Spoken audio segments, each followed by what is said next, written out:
Good morning, dear students of class 5th. It is your English reader class. Today, I am going to teach you chapter 16. Chapter name is Rag and the Snake. It is a story about a little rabbit. यह एक story है एक little rabbit के बारे में. Now let's start. Raggy Lug or Rag was the name of a young cotton-tailed rabbit. Raggy Lug और Rag एक young जंगली खरगोश का नाम था.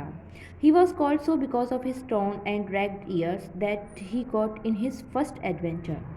उसका नाम इसलिए ऐसा पड़ा मीन्स रैगी लग और रैग क्योंकि जो उसके कान थे वो लंबे थे और मुड़े हुए थे.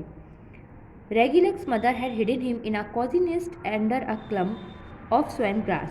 जो रैगी लग की मदर थी उसकी माँ थी वो उसे छुपा देती थी एक आरामदायक और पेड़ों के झुंड में एक घास के ऊपर एक आरामदायक बिस्तर पर. She had partly covered him with some of the bedding and as he always her last warning was to lie low and say nothing whatever happened. और जो उसे वह छुपाती थी वह उसे आंशिक रूप से एक बिस्तर जो था उसके अंदर वो कवर कर देती थी और हमेशा की तरह जब वो बाहर जाती थी तो वो उससे रैगी से कह कर जाती थी रैग से कि कुछ भी हो जाए धीमे बोलना और किसी से कुछ भी नहीं कहना. Though tucked in bed, he was wide awake and his bright eyes were talking in the part of his little green world that was straight above. A blue jay and a red squirrel were loudly scolding each other for stealing a yellow barbel caught a blue butterfly just 6 inches away from his nose, and a red and black ladybug took a long walk up one grass blade, down another, and across the nest and over Rag's face, and yet he never moved nor even winked. जब भी उसकी mother बाहर जाती थी तो वो उससे कह कर जाती थी कि शांत रहना और किसी से कुछ भी नहीं कहना चाहे कुछ भी हो जाए. हालांकि वह अपने जो बेड था जो बिस्तर था उस पर जगा रहता था और उसकी चमकदार जो आंखें थीं उसकी छोटी सी जो हरी दुनिया थी बाहर जो उस नेस्ट के बाहर जो हरी दुनिया थी उसको देखती थी और उसको देखने के लिए वो उत्सुक रहता था. जो हरी दुनिया थी वो उसके सिर के सीधे ऊपर थी.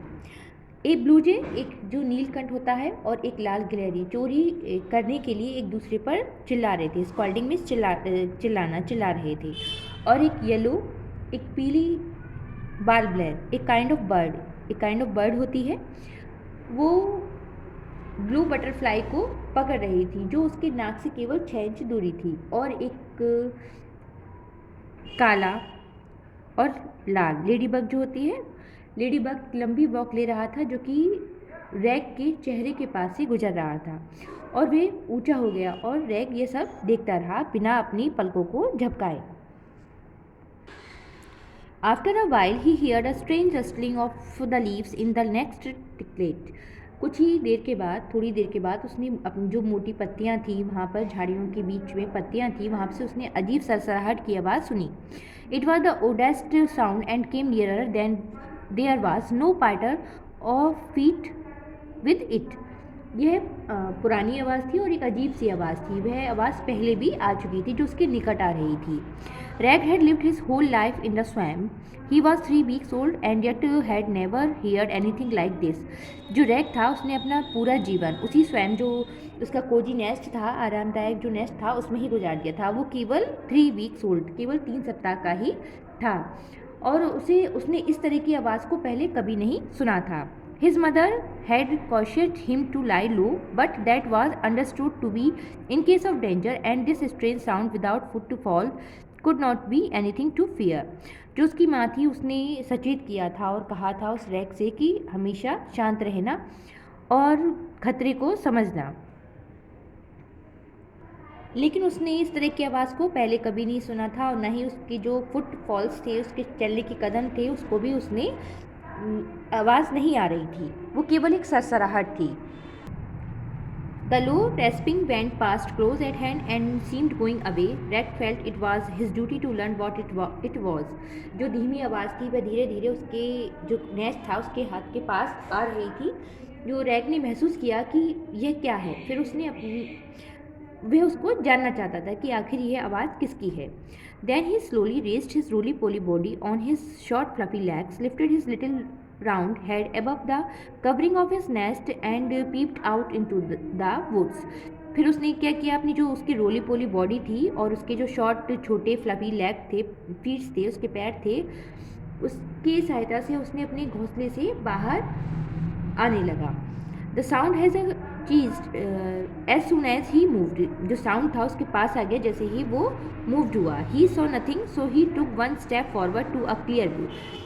उसे कुछ भी नहीं दिखाई दिया तो उसने अपना एक स्टेप और आगे बढ़ाया। जो व्यू था, मतलब ये आवाज़ किसकी है, वो जानना चाहता था कि ये आवाज़ किसकी है, तो उसने अपना एक स्टेप और आगे बढ़ाया जानने के लिए कि आखिर ये क्या है।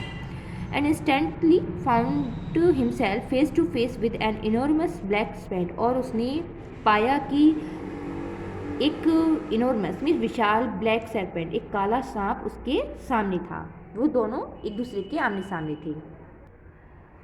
मैमी, he screamed in mortal terror and as the monster डेटेड एट हिम। मैमी, वह चिल्लाया और डर गया, और क्योंकि वह सरपेंट जो था उसने उस पर वार किया। With all the strength of his tiny limbs he tried to run, जो अपनी छोटी बॉडी थी, उसके छोटे लिम्स थे, उसके सहायता से उसने भागने की कोशिश की। But in A flash the snake had him by one year and whipped around him with his coils. लेकिन तुरंत ही जो स्नैक था, जो सांप था, उसने उसके जो एक ईयर को, एक कान को पकड़ लिया और उसको चारों ओर से घुमा दिया।